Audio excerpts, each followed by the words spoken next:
มีคนอย่างนอนเลยมันฮ้อนแล้วมันจะเย็นแล้วมันก็อยากนอนต้องไปนอน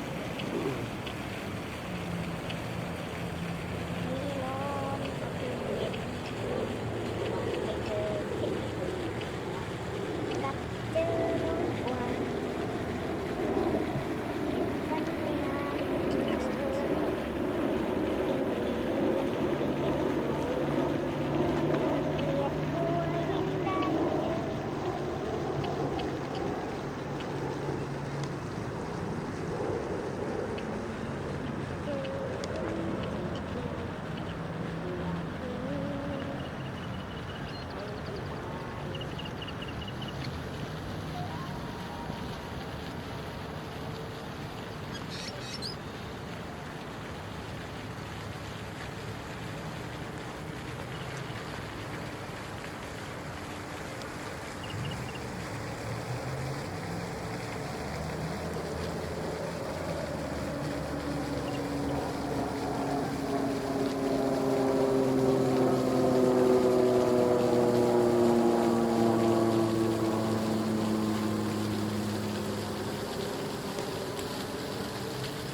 โอเคมื้อนี้ก็มาถ่ายทำวิดีโอเพลงใหม่ล่าสุดกำลังแล้วบ่ได้ถ่ายให้พี่น้องฟังบ่ได้ถ่ายให้พี่น้องเบิ่งเบื้องหลังการถ่ายทำแล้วบ่แล้วมีถาเบิ่งใน YouTube เด้อพี่น้องเด้อYouTube ช่องของจานศิลเพชรเพิ่นลาวบ้านหน้า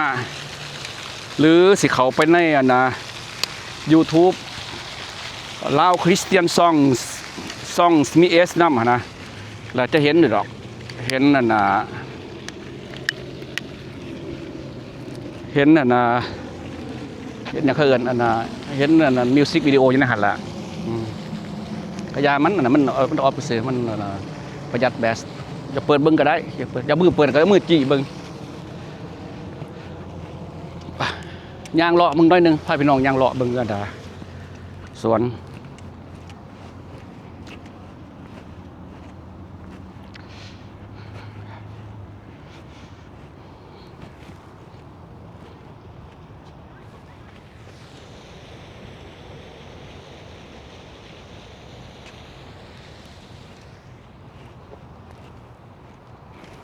ระวัง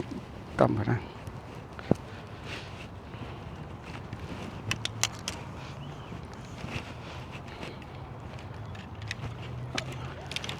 อันนี้เป็นสวนสาธารณะเพื่อนพักผ่อนของเมืองดอบสันเนาะเมืองดอบสันเนาะเมืองมีซ่าเมืองดอบสันถนนดอบสันเนาะโอเคเมืองมีซ่าถนนดอบสันมันเป็นดอบสัน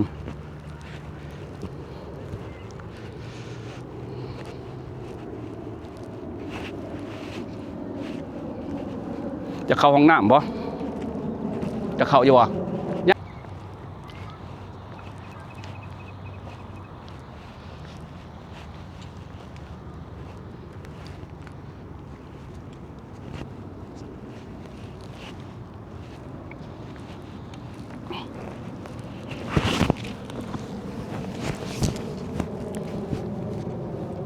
ทำสิไปขายหมูเว้ยแพ็คกระเป๋าเนี่ย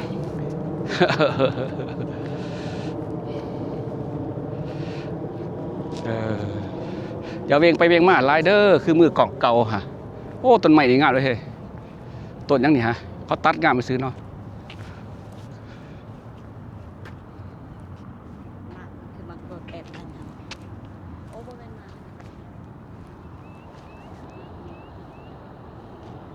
โอ้มาถ่ายมึงแสงพระอาทิตย์พี่เฮ้ยกำลังขึ้น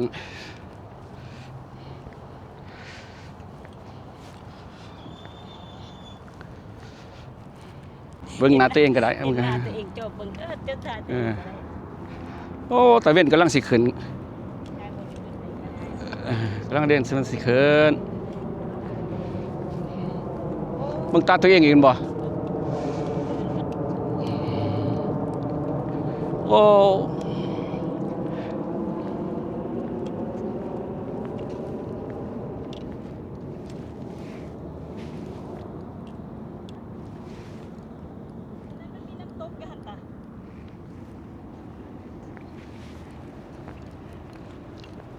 ตกอยู่ไส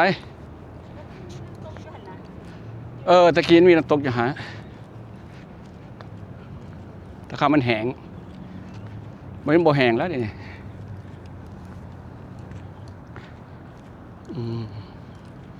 จะนั่งยางเมื่อเนาะคันมีวันปอนน้ำกินอยากปอมแป๊บซี่กินหวานๆเย็นๆเลยเฮ้ย เบิ่งบนแถวห้องน้ำ แถวห้องน้ำพะย่างไปแถวห้องน้ำพุ่นเลย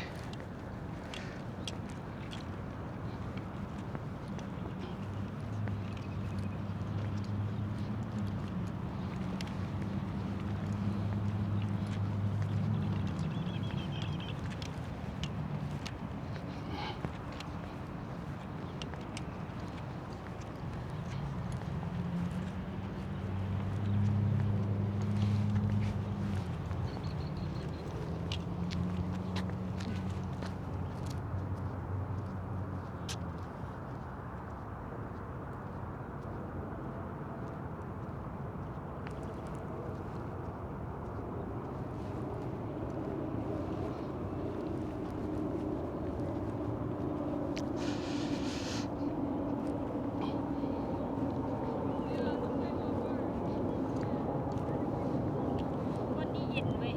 หืม วันนี้เย็น เย็นบ่ เย็นขาเย็นบ่รู้สึกเย็นบ่ มันลอยลบมันเลยลอยลมเลย ขาเย็นบ่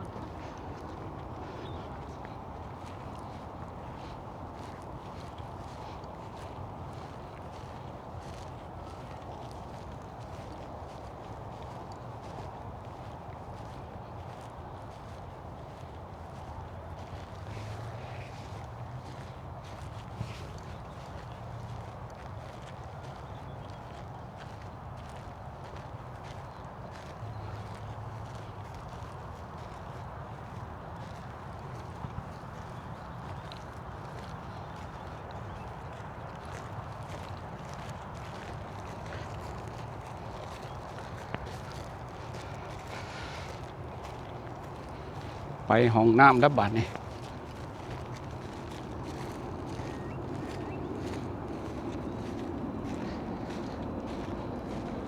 ก็เลยให้เจ้าก็เห็นหนาเลยนี่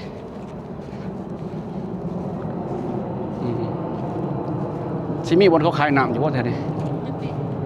ขายน้ำอยู่ห้องน้ำนะ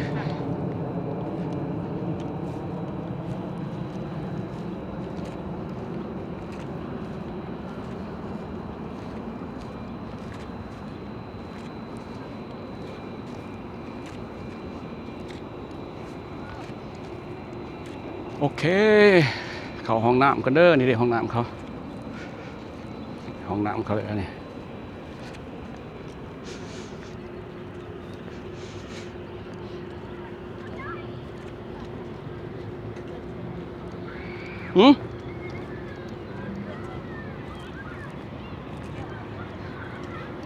คนบนเล็กหน่อยลิ้นเท่านะโอ้เขาขึ้นผู้ใหญ่ก็ขึ้นได้นี่ผู้ใหญ่ก็ขึ้นแล้วฮะนี่วะเขาขายบ่นี่วะโอเคพอจะเข้าห้องน้ำก่อน